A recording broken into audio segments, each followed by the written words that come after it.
എല്ലാ കൂട്ടുകാർക്കും നമ്മുടെ പുതിയ വീഡിയോയിലേക്ക് സ്വാഗതം. ഇന്നത്തെ നമ്മുടെ വീഡിയോ വളരെ രുചികരമായിട്ട് തന്നെ തയ്യാറാക്കി കഴിക്കാൻ പറ്റിയ ചക്കപ്പഴംപൊരിയാണ്. ഇത് ഉണ്ടാക്കി നോക്കിയാൽ മാത്രമാണ് ഈ ഒരു രുചി അറിയാൻ സാധിക്കുന്നത്. പണ്ട് കാലത്തൊക്കെ ചായക്കടകളിൽ നിന്നും വാങ്ങി കഴിച്ചിട്ടുള്ള വളരെ സ്വാദേറിയ ഈ ഒരു ചക്കപ്പഴംപൊരി ഇനിയിപ്പോൾ ഇതുവരെയും തയ്യാറാക്കി നോക്കാത്ത കൂട്ടുകാര് നമ്മുടെ വീഡിയോ കണ്ടെന്ന് ട്രൈ ചെയ്ത് നോക്കണേ. നല്ല ടേസ്റ്റാണ് കഴിക്കാനായിട്ട്. ഉണ്ടാക്കിയെടുക്കാനാണെങ്കിലോ വളരെ എളുപ്പവുമാണ്. ആരും കൊതിച്ച് കഴിച്ചു പോകും, അത്രയും ടേസ്റ്റാണ്. ഇനിയിപ്പോൾ ചക്കയുള്ള നാട്ടിലൊക്കെ ആണെങ്കിൽ വൈകിട്ടത്തെ ചായക്ക് എന്തുണ്ടാക്കണമെന്ന് ചിന്തിച്ചിരിക്കുമ്പോൾ ചക്ക ഒരു കഷ്ണം ഉണ്ടെങ്കിൽ നമ്മുടെ വീട്ടിലുള്ള എല്ലാവർക്കും വയറ് നിറയെ തന്നെ കഴിക്കാൻ പറ്റുന്നതുമാണ്. അപ്പോൾ നോക്കാം എങ്ങനെയാണ് വളരെ സ്വാദേറിയ ചക്കപ്പഴംപൊരി തയ്യാറാക്കി എടുക്കുന്നതെന്ന് നമ്മുടെ വീഡിയോയിൽ കൂടെ കണ്ടു നോക്കാം. വീഡിയോ കാണുന്നതിന് മുമ്പായിട്ട് ഒരു കാര്യം കൂടെ പറഞ്ഞോട്ടെ.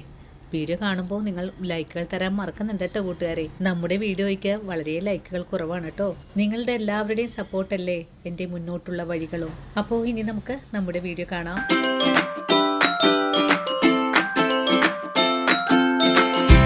ചക്കപ്പഴംപൊരി തയ്യാറാക്കിയെടുക്കാനായിട്ട് ഞാനിവിടെ 25 ചക്കച്ചുള എടുത്ത് വെച്ചിട്ടുണ്ട്. ചക്കപ്പഴത്തിന്റെ ഉള്ളിൽ നിന്നും കുരുവെല്ലാം നീക്കം ചെയ്ത് നല്ല ക്ലീൻ ചെയ്ത് വെച്ചിരിക്കുവാണ്. പഴംപൊരി തയ്യാറാക്കി എടുക്കാനുള്ള ചക്ക എടുക്കുമ്പോൾ അല്പം വലിപ്പമുള്ളതായിരിക്കണം നല്ലത്.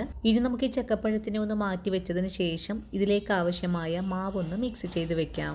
മാവ് മിക്സ് ചെയ്തെടുക്കാനും വേണ്ടിയിട്ട്